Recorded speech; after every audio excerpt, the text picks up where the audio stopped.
Salam alaikum Azulfilaoun, bonsoir. Monsieur Tebboune réapparu après une longue absence, laissant place à des spéculations où la rumeur se disputait avec la mésinformation. Humainement, nous nous réjouissons de son retour à la vie pour sa famille et ses proches. Cependant, il est de notre devoir de nous interroger sur sa capacité à diriger le pays au vu des images que nous avons tous visionnées.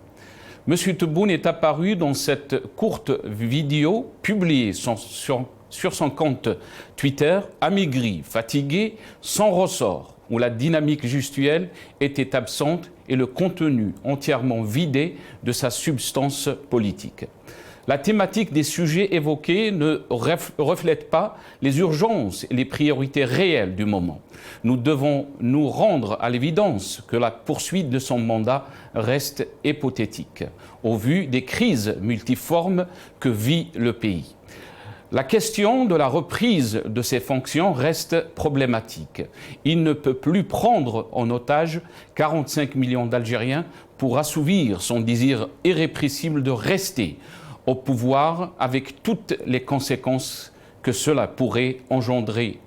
L'Algérie ne peut plus vivre et renouer, encore une fois, avec une vacance du pouvoir, rappelant un souvenir douloureux pour l'ensemble des Algériens. Au moment où le pays est assis sur une poudrière en interne et sur des tensions à toutes nos frontières d'intensité et de nature diverses, pouvant générer un chaos généralisé dans la région tout entière. Le risque est très grand pour le pays qui a expressément besoin de sérénité pour entamer sa transition tant réclamée par le peuple. Le destin du pays, son avenir, ne saurait être hypothéqué par la lutte que se livrent des clans au sommet de la hiérarchie militaire. Le sort de M. Tebboune est accessoire. Il n'est même plus une variable d'ajustement dans ce cas de figure et son avenir ne peut être lié au destin du pays. Comment expliquer la décision des communicants de M. Tebboune de choisir le support de Twitter, un horaire inhabituel et un contenu où il exprimait que sa feuille de route était toujours d'actualité afin de parachever l'architecture institutionnelle. Cela nous rappelle la fameuse phrase du feu Qasdi Mirbah, Hnay Mout Qassi, quand il a été débarqué de la chefferie du gouvernement sous Chedli Benjdid. Il est évident que cet exercice a échappé au contrôle et donc à la censure du commandement militaire. M. Tebboune aurait-il été briefé que l'état-major était en train de sceller son sort et donc a anticipé en prenant l'opinion publique à témoin, faisant de lui une victime du commandement militaire? Comment ne pas lier cette crise au sommet à la déclaration de M. Macron, apportant son aide et son soutien pour ce qu'il estime être une transition à M. Tebboune? La France a-t-elle choisi Tebboune au détriment des intérêts primaires de l'état-major? C'est de toutes ces questions que nous débattrions avec nos invités.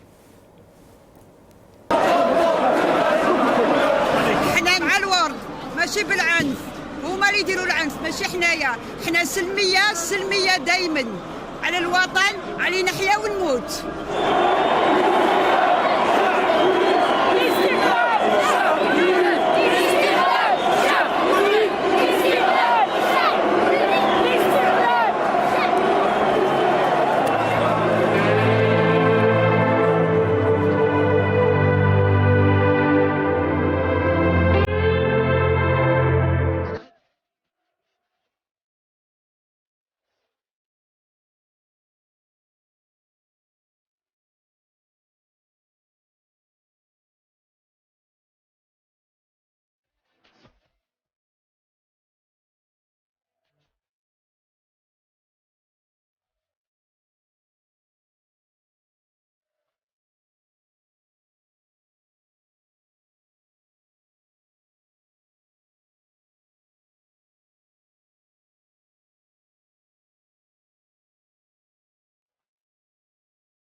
Algérie mi amor, Algérie mi amor, Algérie mi amor, Algérie mi amor.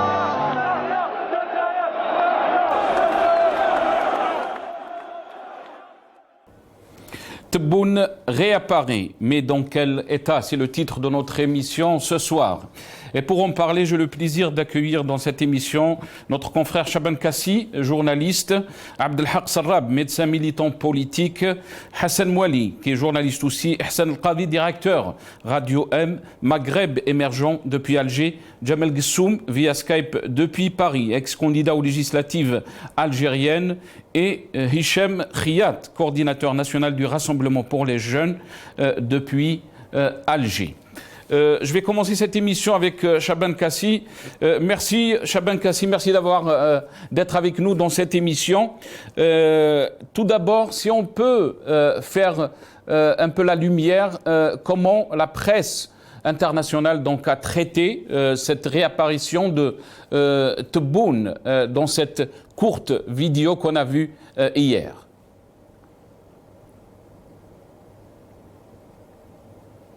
Chaban Kassi, est-ce qu'on a un petit souci de son? Je pense qu'on a un petit souci de son. On va essayer de rétablir ça avec Chaban Kassi. Mais je vais donner la parole à Jamel Gissoum qui est avec nous. Jamel Gissoum, merci d'avoir accepté l'invitation. Merci à vous. Alors, cette réapparition de Abdelmajid Tebboune, quelle est donc votre lecture? Quelle est votre analyse? Bonsoir Nasser et merci pour cette invitation. Alors tout d'abord, à l'instar des informations qui allaient ici et là, M. Tebboune a tenu quand même un discours assez clair. Il n'est pas dans l'état que l'on pouvait imaginer. Chacun disait, chacun se faisait sa propre musique. Non, le président Tebboune est revenu au devant de la scène. La seule erreur peut-être, mais c'était peut-être médicalement impossible, c'est qu'il le fasse avant. En tout état de cause, le président Tebboune est bien présent, il sait parfaitement s'exprimer. Compte tenu de cela, je n'ai pas d'inquiétude particulière à avoir sur son retour en Algérie et la tenue des affaires algériennes. Telle est mon analyse. Donc vous étiez, on peut dire que vous étiez rassuré. Oui, je suis rassuré. Alors bon, j'avais quand même quelques informations. Mais toujours est-il que l'état dans lequel il était lors de cette vidéo concordait parfaitement avec les informations que j'avais. Alors, il est amoindri et fatigué, oui. Il y a des gens qui sont bien plus jeunes et qui n'ont pas d'autres maladies, qui, frappés du coronavirus, sont dans des états bien plus graves. De cela, et je ne suis pas médecin, mais de cela, en près de 45 jours, revenir de l'état où il était à cet état, pour les 2-3 semaines à venir, parce qu'il a indiqué qu'il serait de retour en Algérie d'ici 2 à 3 semaines, je n'ai pas, de mon point de vue, d'inquiétude particulière sur, et vous l'avez évoqué lors de votre introduction, c'est sur la possibilité pour lui ou non de continuer sa mission de président. Vous l'avez dit en d'autres termes, mais c'était à peu près cela. Je n'ai absolument aucune inquiétude de ce point de vue, Sinas. Et sur la forme, Jamel Gissoum, sur la forme, beaucoup se posaient la question et se demandaient pourquoi cette vidéo sur son compte personnel Twitter. Pourquoi donc son réapparition n'était pas sur la chaîne étatique, les NTV. Et on sait très bien que les Algériens, il y avait beaucoup de rumeurs par rapport à son absence. Il y avait aussi des voix qui s'élevaient, qui parlaient donc de la vacance du pouvoir. Pourquoi choisir les réseaux sociaux? Disons que le président de la République n'est pas en Algérie. Et de ce fait qu'il utilise les réseaux sociaux pour s'exprimer, tout le monde le fait, Barack Obama le fait, Donald Trump le fait, Emmanuel Macron le fait aussi, et pourquoi pas le président algérien? Pourquoi y voir un côté de communication qui serait décalé par rapport à ce que font l'ensemble des présidents du monde? Non, je ne vois pas S'il était en Algérie, oui, effectivement, mais il n'est pas. Donc il n'y a pas de... Et pourtant, on va essayer de revenir sur ça, parce qu'on a vu aussi des images de Bouteflika. Ça nous fait rappeler aussi les images de Bouteflika quand il y avait la visite du feu Gaïd Salah et de Sellal. Et que ces images étaient apparues dans la chaîne étatique, le NTV. Je vais revenir à vous, Jamel Gissoum. Donc, il était avec nous Chaban Kassi. J'espère qu'on a rétabli un peu la connexion avec lui. Chaban Kassi, est-ce que vous m'entendez? Chaban? Est-ce que vous m'entendez, Chaban Kassi? Oui, très très bien, je vous entends très bien. Malheureusement, moi je ne vous entends pas tous. très bien. J'ai du mal à vous entendre. Donc, Jamal Ghassoum, si on revient, on a vu des images de Bouteflika et je pense qu'on a cette vidéo donc de Bouteflika, Soundbite 8 si c'est possible. On va essayer de voir la vidéo pour essayer de faire donc le parallèle par rapport à ce qu'a vécu les Algériens. Et pourquoi on est en train de refaire donc les mêmes pratiques. On essaye de voir cette vidéo.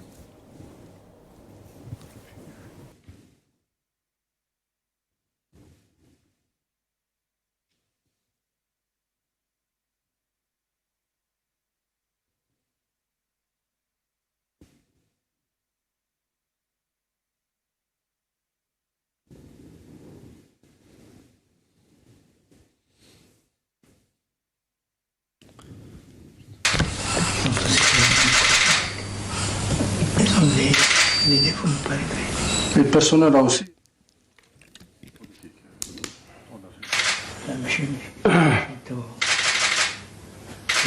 Aux obligations de remplacement directement avec le Mali et le Niger.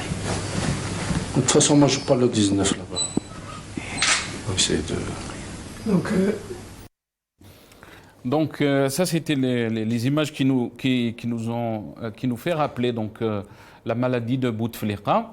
On va essayer de voir aussi quand il a reçu Feu Gaïd Saleh et Sellal.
Donc ça, c'est des images qui nous fait rappeler donc, la maladie de Bouteflika.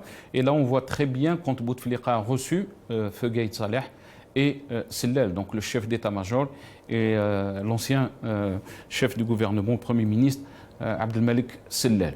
Restez avec nous, Ghassoum. Je pense qu'on a rétabli la connexion avec Chaban Kassi. Chaban Kassi, est-ce que vous m'entendez? Très très bien Nasser, bonsoir. Bonsoir mon frère, merci, on est très content de vous avoir. Chaban Kassi, donc si on revient un peu sur cette nouvelle hier donc de réapparition de Tebboune, une petite vidéo de 4 minutes plus sur son compte Twitter, comment ça a été traité par les médias étrangers? Alors les médias étrangers, pour être rapide, donc on va vous proposer une petite revue de presse en images, notamment à commencer par Le Parisien par exemple. Alors vous allez voir ici un certain nombre de presses comme France Info ou encore le groupe Orange. Voilà, c'est à l'écran, France 24, TV5 Monde, RFI. Alors on parle beaucoup de surprises, de surprises, d'apparitions, mais personne, enfin en tout cas selon nos recherches avec la rédaction, personne ne parle réellement de pourquoi ce président donc s'est totalement éclipsé pendant près de 60 jours. Comment et pourquoi son peuple n'a pas été informé? Ce sont vraiment des questions qui restent en suspens et qui ne sont pas du tout évoquées par ces presses internationales qui sont tout de même, pour une grande partie, des presses libérées et démocratiques. Voilà un petit peu ce qu'on a pu lire ce matin, comme RFI par exemple, sur cet article. Le président Tebboune apparaît après près de 2 mois d'absence. Très bien. Donc, il y avait aussi donc un petit reportage par rapport à une petite apparition sur le journal télévisé sur le Canal Algérie. On va essayer d'écouter ce qui a été dit de cette vidéo. Rappelons que cette vidéo a été publiée sur le compte personnel de M. Tebboune, sur son compte Twitter. On essaie d'écouter ce qui a été dit par un politologue de cet exercice et on revient à vous. Un président qui est amaigri parce qu'il sort d'une maladie, qu'il est convalescent, il y a une vigueur dans les orientations politiques renouvelées. D'abord, il dit à tous, ma priorité, c'est le politique et le social. Quand il aborde les aspects économiques, il parle de maîtrise budgétaire. Il n'est pas du tout en train de détailler un catalogue de mesures économiques. Il dit « Je tiens la maison, les cordons de la bourse sont serrés, personne ne passera l'hiver au froid ». Voilà ce qu'il est en train de dire. Mais en même temps, il est en train de dire que la priorité, elle est politique, avec le code électoral. Nous allons vers des élections législatives.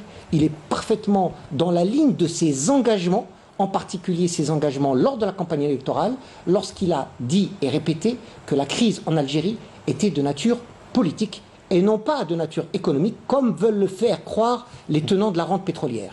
La crise est politique et sociale, et c'est pour ça qu'il donne un tempo politique à son message. Nous allons aux élections législatives sans délai. Il indique un délai de 15 jours pour sortir le projet de code. Donc ça, c'était la télévision, la chaîne Canal Algérie. Comment elle a rapporté cet événement, la réapparition de Tebboune. Chaban Kassi, qu'est-ce que vous en pensez? Bah écoutez, d'abord, ce que je voudrais proposer. Alors, je vais juste demander aux garçons en régie de de ôter le retour de ma voix. Ce que je vais proposer aux téléspectateurs et à téléspectatrices, bien évidemment, algériens, algériennes et même du monde entier. Ouais, je vais vraiment, s'il vous plaît, me demander qu'on me mute. Voilà. Vous allez voir ici, malheureusement, on n'est pas dans un pays où la presse est libérée. Il n'y a pas de débat démocratique. À commencer par cette première séquence, ça va durer quelques secondes pour les unes et les autres. Et vous allez voir que ici, la forme compte beaucoup plus que le fond pour cet analyste politique qui, vous allez voir, au fil du temps, lui, se transforme limite donc en porte-parole du président. La forme compte beaucoup plus que le fond en réalité. D'abord sur le choix de la médiatisation, un compte Twitter, c'est-à-dire en direction des réseaux sociaux, et ça ne fait que confirmer le poids de ces réseaux sociaux.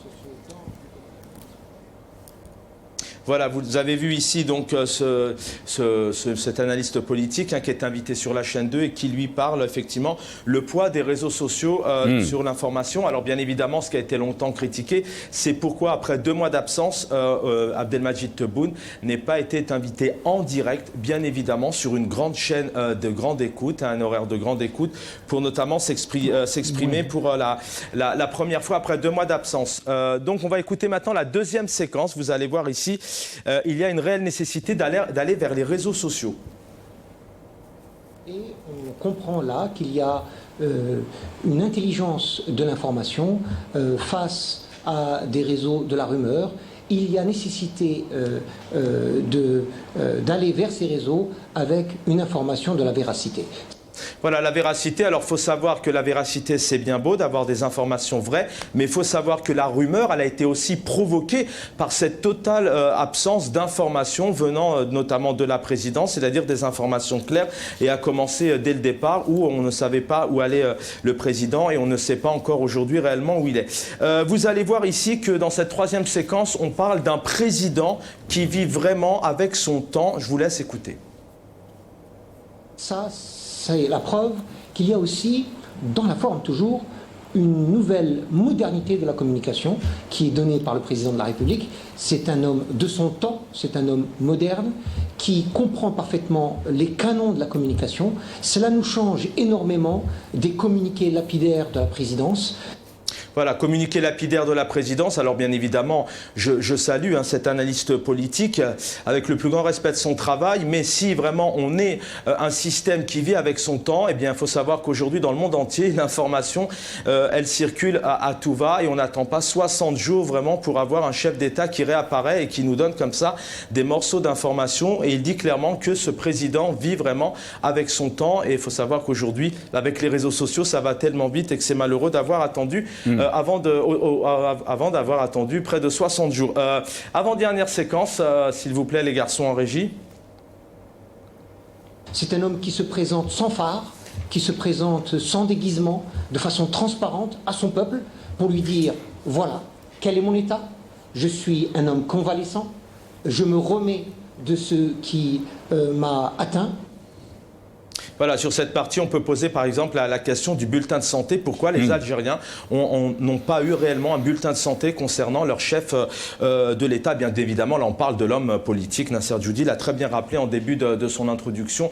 Pour sa famille et ses proches, on lui souhaite bien évidemment un prompt rétablissement, mais encore une fois, aucun bulletin de santé. Voilà, vous allez écouter, là, avant de vous quitter, Nasser, cette dernière intervention de cet analyste politique sur le plateau de la chaîne 2. Et ce souci aussi, vous me tendez également cette perche par rapport à l'utilisation des réseaux sociaux et de toucher directement le citoyen, l'Algérien, qui a justement accès à l'information directement sans passer par le média? Encore une fois, la forme ici est plus importante que le fond. Il n'y a pas de costume présidentiel, il y a juste un pull vert. C'est un homme convalescent qui indique son état au peuple. C'est important dans la mesure où il y a eu beaucoup de discussions, de commentaires autour de l'état de santé, de fake news autour de l'état de santé du président de la République. Il démontre de façon magistrale et de façon surprenante qu'il est en pleine possession de ses moyens et tout à fait en capacité d'intervenir.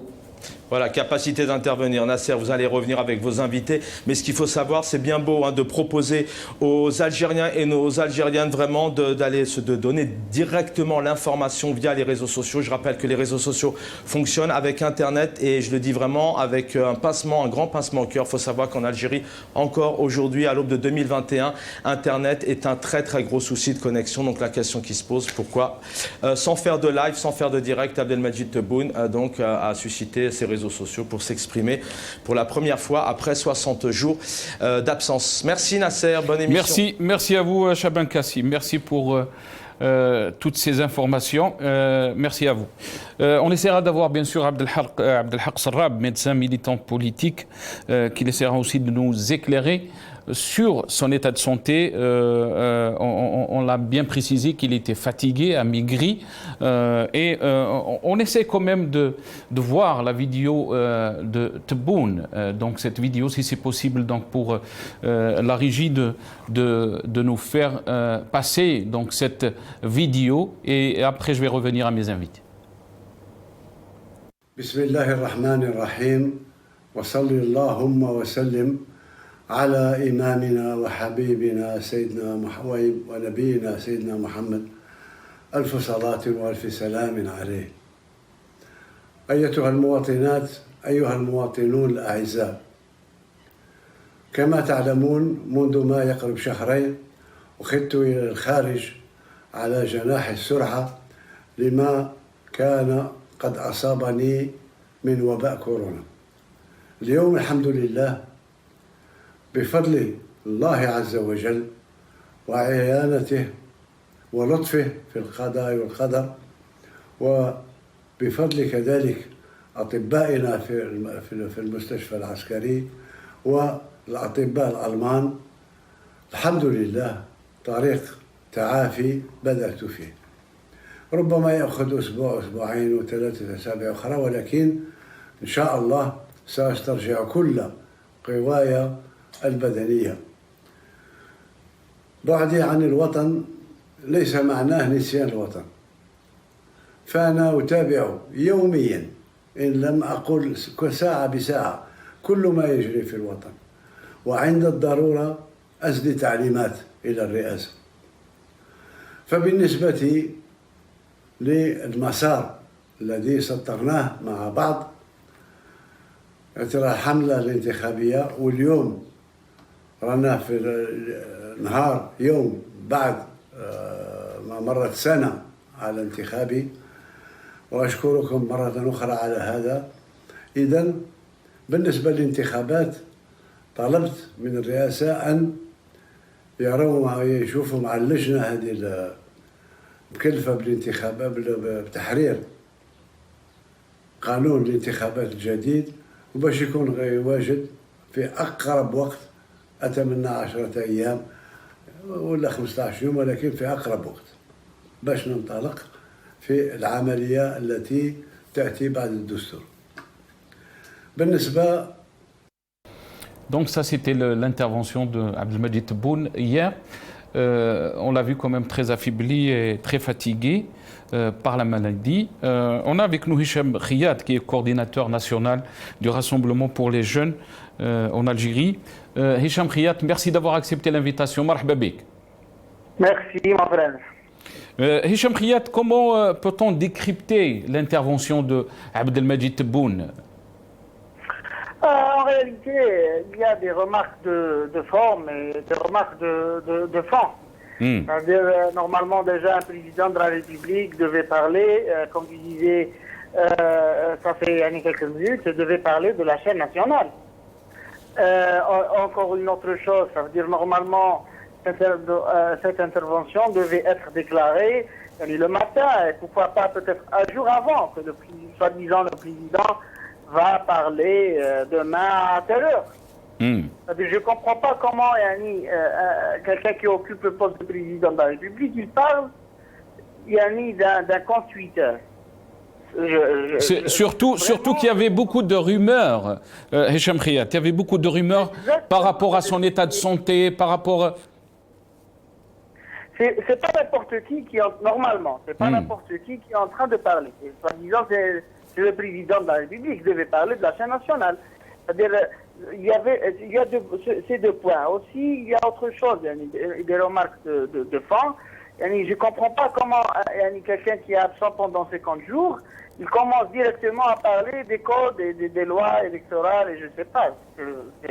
C'est inacceptable. C'est-à-dire qu'il devait parler peut-être de sa santé, qu'il allait revenir, qu'il allait peut-être, je ne sais pas, pour continuer le processus. Mais en disant qu'il il a donné même 2 semaines, il faut que le code soit corrigé et tout ça. Je pense maintenant, c'est-à-dire il y a beaucoup de choses à dire, c'est-à-dire cette intervention, elle nous laisse vraiment à penser, c'est-à-dire qu'est-ce qui se passe, au niveau du système. Et en contrepartie aussi, le pouvoir ne se suit pas, il s'exerce. Un président de la République doit exercer son pouvoir et ne pas suivre. En réalité, c'est-à-dire c'est un président, normalement, il devait exercer son pouvoir, il devait aller visiter les wilayas, les pays, les nations, faire des relations avec les autres pays. C'est-à-dire, en réalité, en Algérie, comme si des refinanzia, quand ils nous font montrer le président en train de parler pendant... le président entre guillemets. Parce que moi, personnellement, le processus de 12-12, j'y crois pas. C'est-à-dire, en réalité, c'est un processus que je le vois illégitime.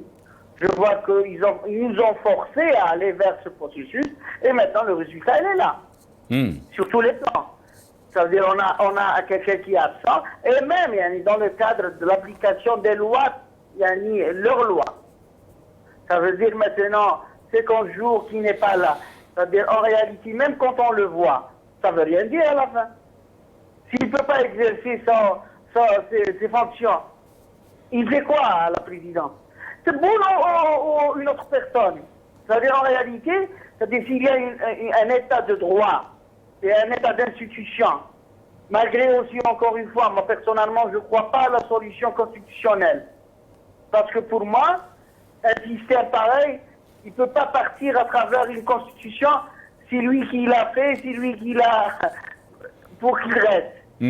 Alors à partir de là, normalement, c'est-à-dire même dans leurs lois, s'ils respectent leur constitution, normalement le Conseil constitutionnel devait se réunir, ça fait déjà 50 jours. Et normalement c'est le Conseil constitutionnel qui devait suivre l'état de santé du président. Parce que le Conseil institutionnel, normalement, il est indépendant. Mais en Algérie, il n'y a pas d'institution, il n'y a pas de loi. Tout est téléphoné, tout est... Oui. Restez avec nous, Hicham Khiyat. Restez avec nous, je vais revenir à vous. On a été rejoint par Dr Abdelhak Sarrab, médecin militant politique. Dr Abdelhak Sarrab, merci d'avoir accepté l'invitation. Marhaba bik. Bonsoir, monsieur Nasser Joudi, et merci pour l'invitation. Merci à vous. Bonsoir à tous vos téléspectatrices et téléspectateurs. Merci, docteur. Docteur Abdelhak Sarrab, la réapparition de Abdelmajid Tebboune porte beaucoup plus de questions que de réponses. Comment peut-on décrypter donc cette réapparition, surtout que vous êtes médecin? On a vu Abdelmajid Tebboune qui est très affaibli, très fatigué. Comment donc vous l'avez trouvé? Oui, monsieur Jeudi, il y a une double lecture. Il y a une double lecture de l'apparition, concernant l'apparition de monsieur Tebboune hier sur la vidéo publiée. Il y a une lecture médicale qui renseigne sur l'état de santé de monsieur Tebboune et il y a une lecture politique qui renseigne sur l'état de santé du régime algérien. Si on tient compte de l'avenir du pays, et puisque les Algériens s'intéressent beaucoup plus à leur pays qu'à l'avenir de la santé d'une personne, on va commencer par l'état de santé du régime. Le fait que M. Tebboune utilise les réseaux sociaux et que beaucoup de médias dans le monde parlent de surprise, et moi je suis persuadé qu'une partie même du régime, des décideurs algériens, une partie au moins des décideurs algériens ont été surpris par la sortie de M. Tebboune. La question qui se pose, pourquoi M. Tebboune, qui était absent pendant 2 mois, a surpris tout le monde, y compris une partie des décideurs algériens, en publiant cette vidéo? Pour moi, cette vidéo, elle nous rappelle la vidéo publiée par M. Erdogan en 2016, quand il a été victime d'un coup d'État, quand une partie de l'armée turque s'est révoltée contre lui et voulait le renverser. M. Tebboune, qui a été mal élu le 12-12, M. Tebboune, qui a raté le plébiscite qu'il a préparé le 1er novembre 2020, et donc il a été mal élu. M. Tebboune, qui n'est pas reconnu par une grande partie de la population algérienne, aujourd'hui, il n'est même pas reconnu par l'ensemble des décideurs qui l'ont intronisé. M. Tebboune a pris la parole, il a anticipé en prenant la parole parce qu'il sait qu'une démarche, qu'une procédure détrônation ou de destitution a été entamée par les décideurs. En tout cas, une partie des décideurs algériens aujourd'hui ont opté pour une destitution dans le cadre de l'article 201. Si on revient un peu sur l'autre... Ayant appris la nouvelle, soutenu par M. Macron, qui n'a pas cessé de dire qu'il se tient le courageux M. Tebboune, donc soutenu par l'ex-puissance coloniale, M. Tebboune a pris la parole en publiant cette vidéo dans des conditions hyper urgentes. Très bien. Où la personne de confiance, et je suppose que c'était... Et sur le volet sanitaire, Dr Sarrab, Abdelhak Sarrab, est-ce que vous... À mon avis, il a utilisé son téléphone portable. Je m'excuse, Abdelhak Sarrab, je ne sais pas si vous m'écoutez, Abdelhak Sarrab. Abdelhak Sarrab. Alors qu'il s'agit de la loi de finances de 2021. Et si M. Je ne pense pas qu'il est en train de m'entendre, Abdelhak Sarrab. Abdelhak Sarrab. De corriger, c'est qu'il y avait urgence, il fallait publier rapidement cette vidéo, comme si on était en 2016 avec M.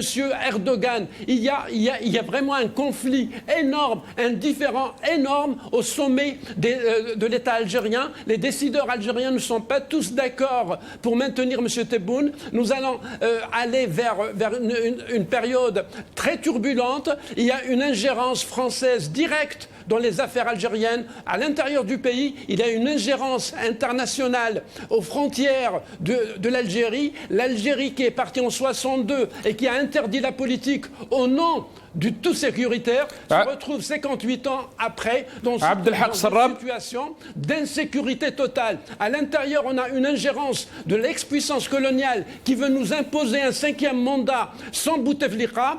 On va revenir à Abdelhak Sarrab. Abdelhak Sarrab, on va essayer de revenir à vous. Je pense qu'on a un petit souci. Je ne pense pas que vous êtes en train de m'entendre, Abdelhak Sarrab. Docteur Abdelhak Sarrab,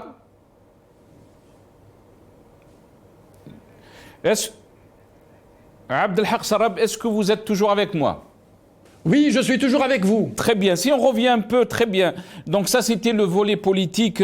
Vous avez dit qu'il y avait deux aspects dans cette... Je vous entends très mal, par contre. Vous avez dit qu'il y avait deux aspects dans cette réapparition de Abdelmajid Tebboune. Effectivement, il y a une lecture médicale qui renseigne sur l'état de santé de M. Tebboune, mais il y a aussi une lecture politique qui renseigne sur l'état de santé du régime algérien. Oui, si on peut aller vers cette lecture médicale, docteur Abdelhak Sarrab, comment vous l'avez trouvé? Très mal. Comment vous l'avez trouvé, Abdelhak Sarrab? Oui, j'ai vu un président qui voulait rassurer les Algériens. S'il avait les moyens de se mettre debout, il serait mis debout pour mieux rassurer et pour mieux convaincre la partie des décideurs qui voulaient le destituer qu'il était en bonne santé et qu'il peut continuer. Or, M. Tebboune était assis. Pourquoi? Parce que, médicalement parlant, quelqu'un qui a été intubé, ventilé et sédaté, curarisé pendant des semaines, il y a ce qu'on appelle l'atrophie musculaire. Un muscle qui travaille, il s'hypertrophie, on dit il est musclé parce qu'il fait des exercices physiques. Un muscle qui travaille, il devient volumineux. Un muscle qui ne travaille pas pendant des semaines, où l'on est allongé, intubé, ventilé, sédaté avec des curares en plus. Un muscle qui ne travaille pas, il s'atrophie, il devient squelettique. Et quand vous le sollicitez pour vous mettre debout, vous ne pouvez pas. Parce que c'est des muscles tout petits, ils ne soutiennent pas votre poids et vous ne pouvez pas vous mettre debout. Et c'est pour ça qu'on parle de convalescence et de rééducation. M. Tebboune aurait les moyens de se mettre debout, il serait mis debout. Donc il était assis parce qu'il ne peut pas se mettre debout. 1. 2. Il a une voix cassée parce qu'il a été intubé, ventilé pendant des semaines. 3. Il a un pull avec un col roulé. Pourquoi? Parce qu'il a sûrement derrière le col un pansement qui cache, à mon avis, une trachéotomie. Quand on intube et on ventile une personne pendant des semaines, il y a des risques d'infection. Et pour contourner la sphère ORL, la gorge, qu'est-ce qu'on fait? On fait un trou dans le cou pour aller directement vers la trachée. On met une canule et on branche la machine à respirer directement dans la trachée pour contourner le larynx, pour contourner les cordes vocales, pour contourner la bouche. Quelqu'un qui est intubé ventilé, il a des infections buccales, il a une infection du larynx. Donc, après 3, 4, 5 semaines d'intubation, ventilation, on finit par mettre un trou dans la trachée. C'est ce qui s'appelle la trachéotomie. J'ai vu aussi M. Tebboune avec un œil gauche, on dirait qu'il est en train de clignoter. Pourquoi ce clignement? Parce que quand on intube quelqu'un et qu'on l'endort, il garde les yeux ouverts. Pourquoi? Parce qu'il ne contrôle pas son corps. Il est endormi, il est sédaté. Et quand on laisse les yeux ouverts pendant plusieurs heures, il y a ce qu'on appelle la sécheresse de l'œil. Et qu'est-ce qu'il faut faire en réanimation? Soit on met du sparadrap pour fermer les deux paupières, pour les baisser et fermer les deux yeux, soit on met des produits dans l'œil pour qu'ils ne sèchent pas. Et je pense que malgré les compétences allemandes, malgré la rigueur allemande, à mon avis, ils ont failli un petit peu dans cette direction-là. Et on voit que l'œil gauche de M. Tebboune est en sécheresse, ce qui fait qu'il cligne un peu de l'œil gauche. Je vois aussi, bien sûr, quelqu'un qui a été intubé, ventilé, sédaté, allongé pendant des semaines, il y a une perte de poids énorme.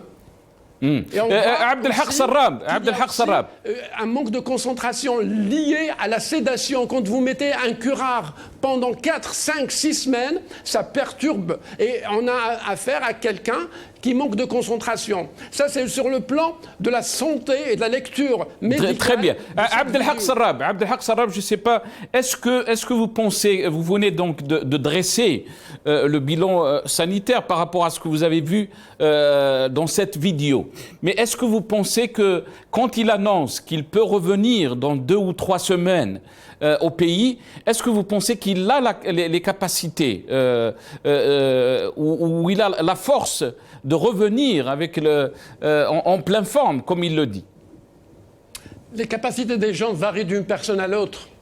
Ça dépend de la personne, ça dépend aussi des équipes qui sont en face. Si un travail rigoureux est fait, si la personne répond positivement, il va falloir faire de la rééducation pour muscler la personne qui a été allongée pendant des semaines et qui a une atrophie des muscles, les muscles deviennent squelettiques, il faut les muscler pour que cette personne, quand elle veut bouger, elle peut, quand elle veut se mettre debout, elle peut, et quand elle veut parler, elle peut. Donc ça va prendre plusieurs semaines, je ne peux pas dire combien, mais ça nécessite une rééducation qui peut durer. Et ce qui explique pourquoi, au sommet de l'État, il y a 3 clans à mon sens. Il y a un clan qui veut destituer le président parce qu'il sait qu'il ne pourra jamais revenir. Il y a un clan qui est pour le 5e mandat, donc garder un 5e mandat sans Bouteflika. Et il y a à mon sens un 3e clan qui a entamé des démarches pour qu'on aille vers une transition, et ce clan est minoritaire parce qu'il serait majoritaire. M. Tebboune serait passé à la télévision. S'il ne passe pas à la télévision, c'est le clan. Très bien. Quand il dit dans son intervention, Dr Sarrab, il dit qu'il suivait donc heure par heure, suivait quotidiennement ce qui se passait en Algérie, alors que vous venez de nous dire que quand on est dans cet état, quand on est malade, donc avec toutes les conséquences qu'il y a après de cette maladie du Covid-19, comment peut suivre quotidiennement, donc heure par heure, tous les événements qui se déroulent dans le pays? M. Tebboune a dit qu'on avait le meilleur hôpital du Maghreb et d'Afrique. Et il a dit aussi qu'il était intubé, ventilé, mais qu'il suivait en même temps ce qui se passe en Algérie. C'est une façon de parler, mais c'est impossible d'être intubé, ventilé, sédaté et curarisé. Pour qu'un malade atteint de Covid, pour qu'on puisse le ventiler, on est obligé de le mettre sur le ventre et de lui mettre des curares pour que l'oxygène puisse passer. Quelqu'un qui est curarisé, il ne peut pas suivre ce qui se passe à droite ou à gauche. Très bien. Restez avec nous, Dr Abdelhak Sarrab. Jamal Ghassoum, j'aimerais revenir à vous. Donc, vous avez entendu Dr Abdelhak Sarrab. Qu'est-ce que vous en pensez de ce constat, bien sûr, surtout sanitaire? Tout d'abord, je pense, Allahu Akbar, nous avons un médecin qui n'a ni le patient ni le dossier médical, qui se surpasse et qui va au-dessus de médecins allemands qui ont le patient et qui ont le dossier médical. Je dis à ce médecin, bravo, il y a un serment qui s'appelle le serment d'Hippocrate, je dis bravo, ça de ce point de vue. Permettez-moi de revenir un tout petit peu en arrière sur la première question qui était la vôtre et qui me paraissait tout à fait intéressante. Je salue Chaaben Krassi, on se connaît, on ne va pas se raconter des histoires. Alors il a dit Allah est chafé. Déjà, ça c'est très bien parce que l'ensemble de vos invités ont oublié l'essence même humaine des choses. Allah ghalib. Il a dit on ne sait pas où il est. Chaaben Krassi, Tebboune, il est maouch fi zgom fi watsouf andi. Il est en Allemagne. Sur votre question, monsieur Judy, quand vous faisiez le parallèle, parce que vous n'êtes pas le seul à l'avoir fait, le parallèle entre Bouteflika et Tebboune, permettez-moi tout de même de relever 4 points importants qui ne vous ont pas paru essentiels et évidents. Tout d'abord, monsieur Bouteflika a eu un AVC et pas besoin d'être médecin pour savoir qu'il y a des conséquences durables aussi dans le discernement et dans la fonction présidentielle. Monsieur Tebboune a le Covid. Il y a des millions de personnes qui ont le Covid. Le deuxième point important, c'est que M. Bouteflika a été absent pendant 6 ans et demi. M. Tebboune, 45 jours. Pas comparable. Troisièmement, M. Bouteflika a été hospitalisé en France avec le portrait de François Hollande et M. Tebboune, lui, est en Allemagne. Quatrième point, il a eu des ministres, effectivement, et vous avez montré les vidéos, c'est juste, de visite de Gaët Salah, Allah yarhamou, et d'autres ministres en France Tebboune n'a reçu personne d'autre. Sur votre invité, Hicham Khayat, avec tout le respect que je lui dois, je n'ai rien compris de ce qu'il a dit. La seule chose qui me semble tout à fait dissible, et c'est la seule phrase que j'ai compris de lui, c'est « ça ne veut rien dire du tout ». Ça ne veut rien dire. Sur la question sanitaire et médicale, je ne suis pas médecin, je suis humain, donc j'ai en face de moi une personne qui tient des propos tout à fait cohérents, dissibles et audibles. De ce point de vue, je n'ai pas à juger de l'état de santé, parce que monsieur Serra parle de curare, parle d'eux, il n'est pas le médecin de M. Tebboune que je sache. Donc, sur la question sanitaire... Enfin, en tout cas, mais il est médecin tout de même, il est médecin, mais il n'a pas le patient. Il y a deux fondamentaux, j'ai une famille de médecins, deux fondamentaux, c'est d'abord de connaître le patient, secondement d'avoir le dossier médical. Avec tout le respect que je dois à M. Serra, il n'a ni le patient, ni le dossier médical. Et en plus, de dire que les médecins allemands sont quand même à un niveau assez supérieur avec ce triptyque de médecins excellents, ils ont le patient et ils ont le dossier médical. Monsieur Serrab, je ne le connais pas, donc je ne vais pas... Très bien, on va lui donner la parole à Dr Abdelhak Sarrab. Abdelhak Sarrab. Abdelhak Sarrab. Oui. Allez-y, donc vous avez entendu Jamal Gessoum dire que vous n'avez pas le dossier du patient, donc vous ne pouvez pas vous avancer sur donc votre constat par rapport donc, à son état de santé. Et là, on parle de l'état de santé d'Abdelmajid Tebboune. J'ai jamais dit que... Monsieur Joudi, j'ai jamais dit que j'avais le dossier médical de Monsieur Tebboune, mais j'ai vu la vidéo. La vidéo renseigne, on a des renseignements concernant la maladie de M. Tebboune. La voix est cassée, donc il a été intubé, ventilé. Il y a un col roulé dans une chambre climatisée, donc il y a un pansement derrière qui prouve qu'il y a une trachéotomie, une plaie qui fait qu'on doit mettre une canule pour brancher la machine à ventiler directement au niveau de la trachée au lieu de passer par la gorge. J'ai vu une personne qui a perdu du poids. On connaissait M. Tebboune, il faisait facilement 90 kilos. Aujourd'hui, il en fait au plus 70 kilos. Il a perdu facilement 70 kilos. J'ai le bon sens. Un président qui veut rassurer son peuple, il s'adresse au peuple en étant debout. S'il avait cette capacité de s'adresser au peuple en étant debout, il l'aurait saisi.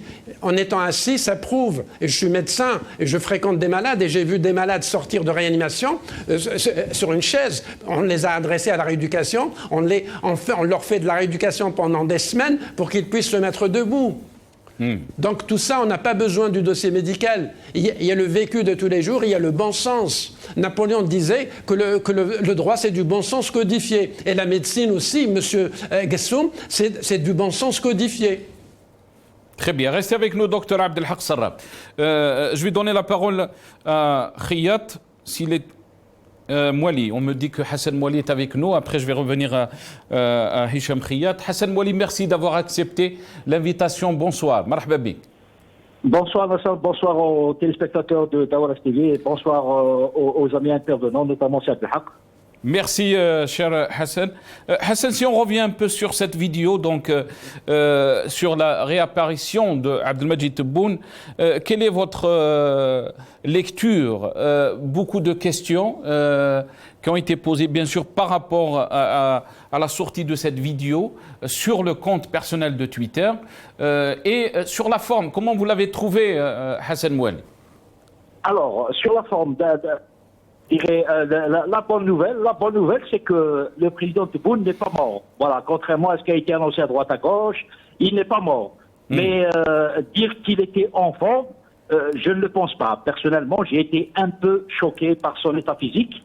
Je ne suis pas un spécialiste de la communication visuelle. Il était clair qu'il avait le regard absent, un seul plan de tournage, il avait une voix éteinte. Monsieur Tebboune, on connaît que c'est quelqu'un qui a une gestuelle. Quand il parle, généralement, il fait bouger ses mains beaucoup. Et là, hier, il était extrêmement calme. Donc, il est vraiment très loin d'être enfant. Et surtout, surtout assis, Hassan Mouali. Assis, donc est-ce qu'il était sur une chaise roulante ou sur une chaise normale? On n'en sait pas trop, mais on a le droit de se poser des questions. Mais Nasser, si tu permets, ce qui a attiré le plus mon attention, c'est le fait qu'il se soit exprimé via Twitter. C'est quand même assez bizarre pour un chef d'État quand même. Un chef d'État, nous avons la télévision publique. Même Bouteflika, je me souviens, en 2005 au Val-de-Grâce, il y a une équipe de la télévision qui s'était déplacée et il l'a reçu, même s'il était dans un état extrêmement délicat, mais quand même il a reçu des journalistes, un journaliste et un caméraman de la télévision. Il a parlé, les Algériens l'ont vu et tout. Mais là, sur Twitter, un réseau social, d'abord, on n'a pas cette habitude en Algérie qu'un chef d'État s'exprime sur Twitter parce qu'il s'adresse aux Algériens, il ne s'adresse pas au monde entier. Il ne va pas faire comme Donald Trump qui affectionne les tweets. Donc pourquoi, Hassan Mouali, pourquoi ce choix? Pourquoi? Ce choix, alors là, je suis bien obligé de faire une lecture. Je ne suis pas sûr de ce que je vais dire, c'est une analyse très personnelle. Moi, je pense que ça me soulève des questions. Si, surtout qu'on a eu vent qu'une équipe de l'ENTV est partie en Allemagne il y a quelques jours pour justement faire parler le président Tebboune.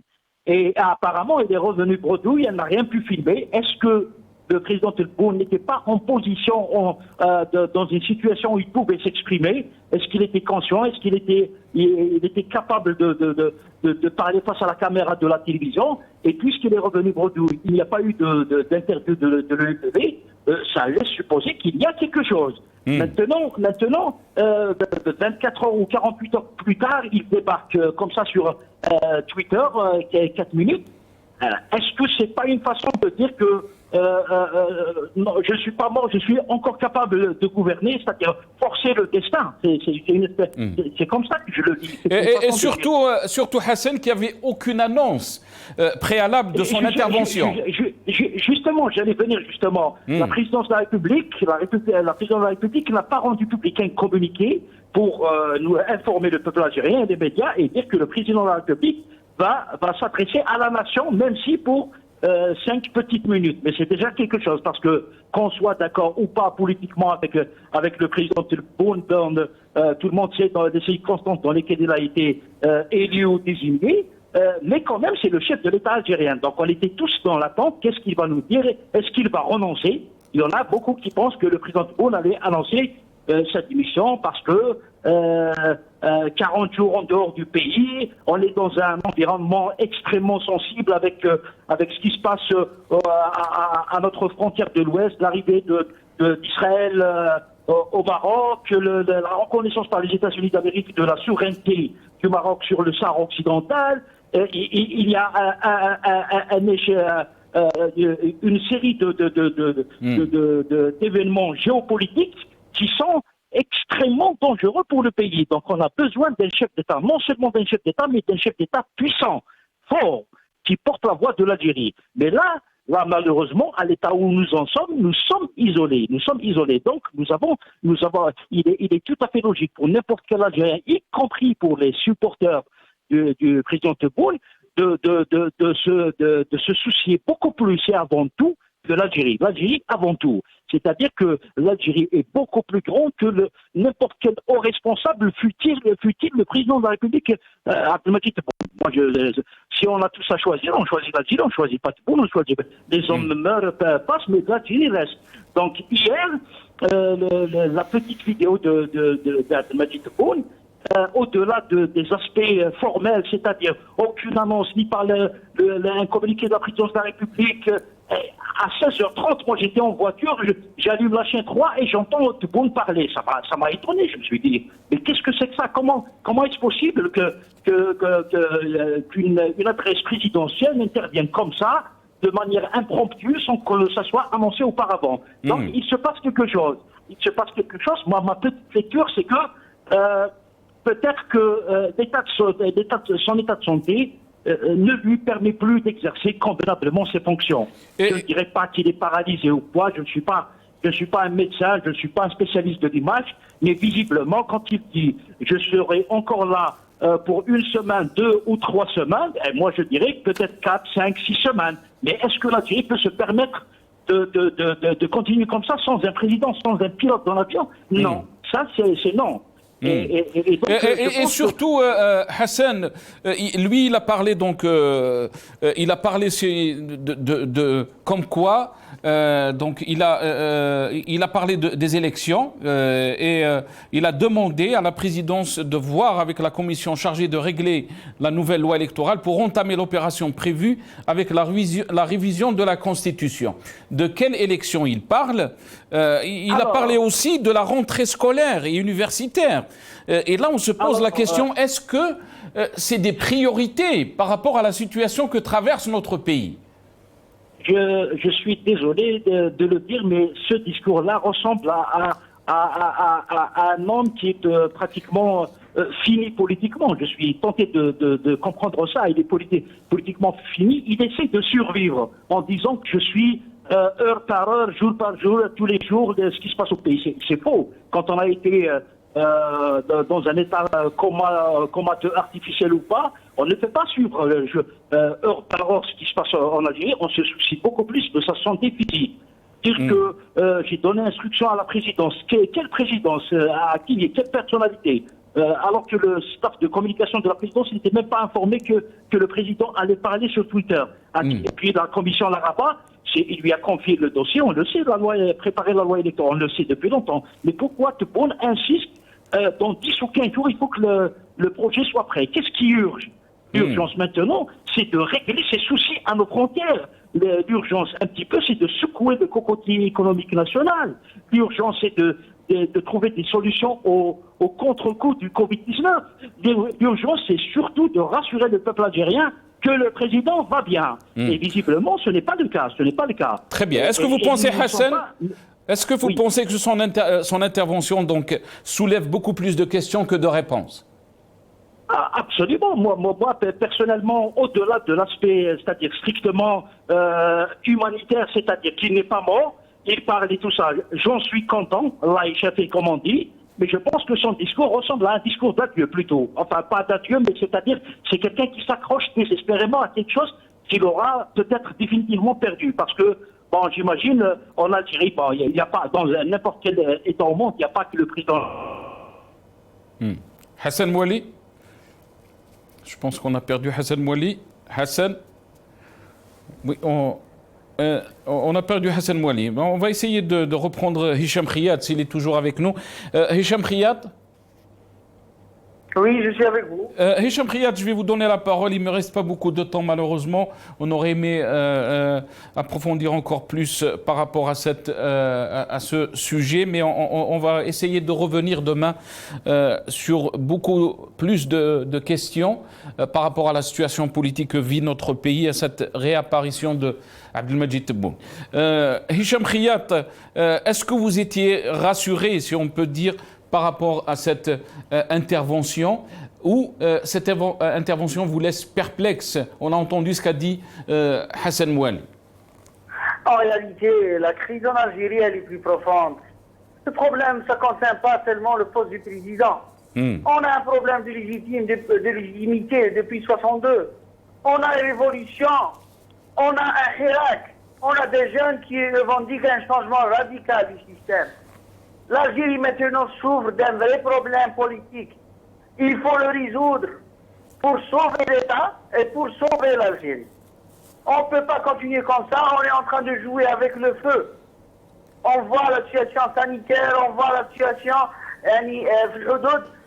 Il faut trouver vraiment des solutions rapidement et des solutions radicaux pour aller vers un changement populaire, pour construire un état de droit, une légitimité populaire et construire des institutions qui représentent réellement le peuple. On ne peut pas, l'Algérie ne mérite pas qu'est-ce qu'elle est en train de vivre maintenant. À partir de là, la crise, là, pour moi, c'est pas l'intervention ou l'apparition de Tebboune qui va changer beaucoup de choses. La révolution continue, la lutte continue pour avoir la liberté, Inch'Allah. Merci à vous, Hicham Riyad. Merci pour votre participation dans cette émission. On a été rejoint par Ihsan El-Qadi, directeur de Radio M Maghreb Émergent. Ihsan El-Qadi, merci d'avoir accepté l'invitation. Marhaba bik. Merci. merci de m'avoir invité. Marhaba abikum. Marhaba bik, Hassan El-Qadi. Cette réapparition de Abdelmajid Tebboune, Hassan El-Qadi, comment vous l'avez trouvé? Est-ce qu'il était rassurant sur la forme? Qu'est-ce que vous en pensez? Alors, moi j'ai dit depuis plusieurs semaines sur le plateau de Radio AM qu'on souhaitait au président Tebboune de se rétablir et de revenir à sa famille, mais qu'en aucun cas le président Tebboune, même en possession de ses moyens, n'était l'homme qu'il fallait pour l'Algérie et la complexité de la situation qu'il y a en ce moment en Algérie. Alors, ça c'était le constat d'avant. Le constat d'aujourd'hui, c'est que Abdelmajid Tebboune est cliniquement pas en état de conduire les affaires du pays, mais il est surtout politiquement, on va considérer qu'il est politiquement mort. Et donc, avec le 1er novembre et le refus des Algériens de participer à la feuille de route qu'il leur a proposée, donc nous sommes dans une situation où il est politiquement mort. Ce qu'il peut faire encore aujourd'hui, je pense sincèrement, c'est de prendre acte de cette situation qui, dans le tweet d'hier, était visible. C'est un président qui est dépassé, qui a des doutes sur la loyauté de son administration et surtout de la loyauté de l'AFP à son égard. On le sent dans la façon dont il a organisé sa réapparition. Ce qu'il peut faire de bien, et il peut encore le faire, c'est d'ouvrir un processus de changement de cap, d'ouverture, un peu à la manière de Abdelaziz Bouteflika au moment où Chirac était dans la rue. Abdelaziz Bouteflika a proposé une conférence nationale, il a proposé une transition, il a proposé de laisser le pouvoir et d'essayer de le transmettre à quelque chose qui émane du peuple. Évidemment, c'était tardif, évidemment, on n'a pas eu le temps de vérifier s'il était de bonne foi, mais il a fait cette proposition-là. Moi, je pense que dans la situation où se trouve aujourd'hui M. Abdelmajid Tebboune, il lui est encore possible de sortir par la grande porte, et c'est ça qui redonnera de la force à l'Algérie dans le contexte extrêmement difficile dans lequel elle se trouve aujourd'hui. Pourquoi le choix de Twitter, Hassan El-Qadi? Bon, il peut y avoir plusieurs interprétations. Le président Trump, pour ces dernières heures au siège à la Maison-Blanche, a bien utilisé Twitter pour annoncer quelque chose de tout à fait unique, la reconnaissance des États-Unis de la souveraineté du Maroc sur le Sahara occidental. Donc c'est un instrument de communication qui peut être utilisé, mais je ne pense pas que dans le cas de Abdelmajid Tebboune, ça a été fait dans ce but d'apparaître moderne et d'essayer de toucher de nouveaux publics. Le canal habituel pour toucher les Algériens, c'est toujours le 1TV et les canaux publics. Donc je pense qu'il y a un problème de ce côté-là. On va ne pas se précipiter pour interpréter, on va essayer de nous informer, d'investiguer, et puis en journaliste responsable, de ne pas dire n'importe quoi. Mais effectivement, c'est un moyen de communication qui nous a interpellés et qui nous amène à nous poser des questions du type de celle que je dis. J'ai parlé de suspicion vis-à-vis de la loyauté de tout le monde par rapport à ce qu'il veut faire, pas par rapport à sa personne évidemment, il ne s'agit pas de cela, mais par rapport à ce qu'il veut faire. Peut-être que tout le monde n'est pas d'accord par rapport à la poursuite de la feuille de route telle que lui l'envisage, c'est-à-dire Dustur a été pour lui validé, et maintenant on va passer à la loi électorale et ensuite on passera à des élections sous le régime de la nouvelle constitution. Ça, c'est une feuille de route qui visiblement pose problème. Très bien. Vous avez dit que politiquement, Abdelmajid Tebboune est mort. Qu'est-ce que cela signifie pour le Hirak, pour l'Algérie tout entière?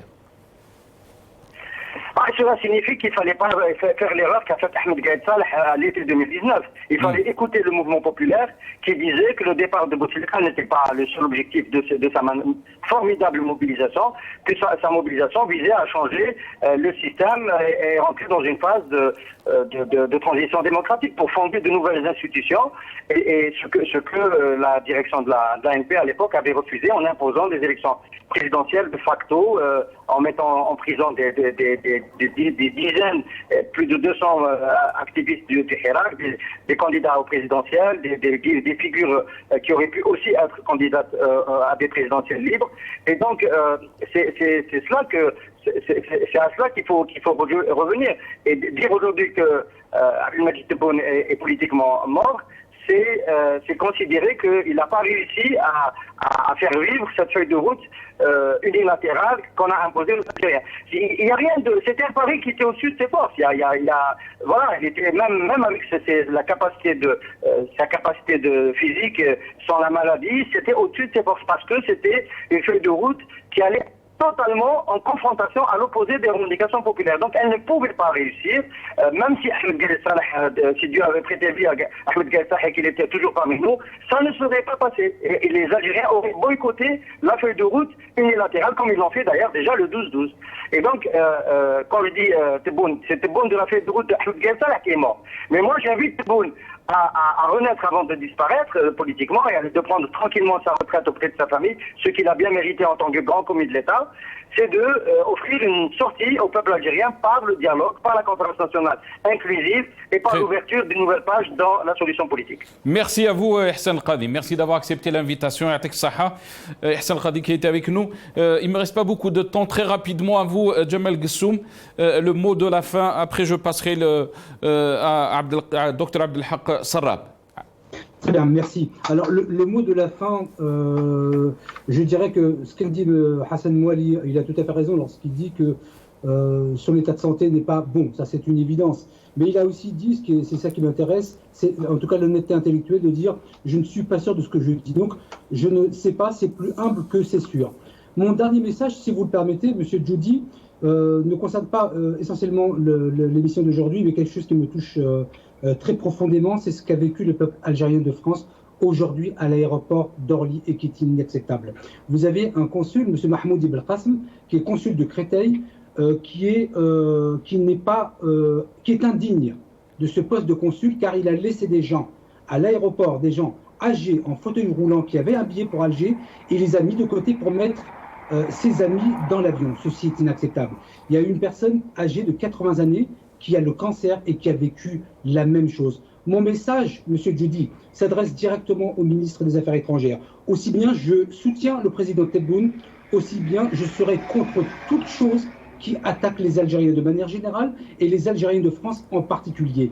Et mon message auprès de M. Boukhaddoum, que je respecte, mais il y a des limites à l'intolérable et l'inacceptable. Ce M. Mahmoud Ibn Qasm est tout à fait indigne de cette position. Par conséquent, mon message, il est très clair, monsieur Djoudi. Mon message, il est très clair. Autant je soutiens Tebboune, mais autant je serai un opposant virulent si ce monsieur continue à conduire les affaires en France contre la volonté du peuple algérien de France qui est Merci. Voilà, merci à vous, Djemal Gessoum. Merci à vous. On est pressé par le temps. Dr Abdelhak Sarrab. Oui, monsieur Djoudi, moi je dirais que le caractère improvisé de la vidéo, le peu de moyens utilisés prouve qu'il y a au sommet de l'État un clan qui refuse à ce que M. Tebboune revienne, un clan qui veut destituer M.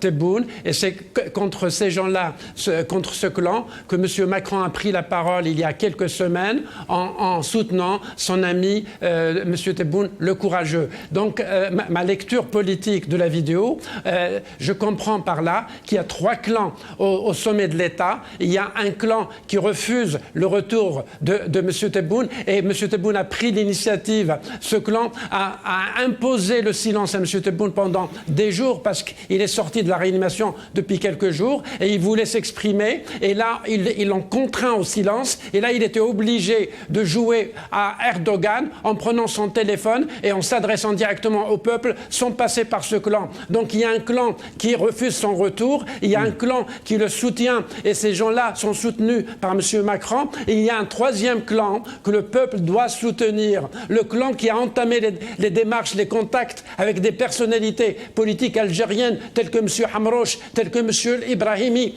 Ces gens-là, on doit les soutenir. Le peuple, le quatrième clan, ne doit pas rester silencieux. Notre pays est en danger et on doit agir en soutenant ce clan minoritaire, certes, mais qui veut le bien au pays. On doit les soutenir pour qu'on aille ensemble dans le cadre d'une union sacrée et qu'on bâtisse enfin les institutions. On a failli pendant 58 ans, on n'a pas bâti d'institutions, on n'a pas d'État malheureusement. Et il est temps que le peuple réagisse en soutenant ce clan qui a entamé les démarches pour qu'on aille enfin vers un État.